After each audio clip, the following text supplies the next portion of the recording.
Hey, welcome back to another YouTube tutorial. In this video, we're going to learn on how to record a video on your Sony a6400 camera. So if you are owning this camera, you will probably have faced on how you should record. So first of all, what you have to do when you have a camera, make sure you put in the battery. When the battery is inside, make sure to put in the memory card, because without memory card, the video cannot be recorded. So for that, the second thing you have to do is push this word on to the on. It's on the off side. So what you have to do is press it this way, it will be on and the lens will pull itself out. So you can see the lens has pulled itself out and the screen is recording. So if I zoom it in and zoom it out, it's possible. So to record the video, you can see an option on the right side.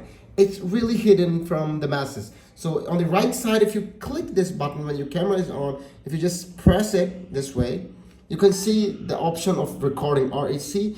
And the video or the audio is also being recorded. You can see the ampules on the left side. So if you zoom it in, the video is being recorded and this way. So if I want to stop the recording, I will click on the same button and the video has saved itself. So to see that video, you go to this, click this option, we click it and the video is seen on this side. We click it and we'll open it. Or we can press the middle button in here. And if you press it, you can see, you can hear the audio. So it's very easy on how you can record the video on Sony a6400. If you like this video, make sure to leave a comment below, subscribe to this channel. We'll catch you in another video. Keep visiting Tig's Schooling.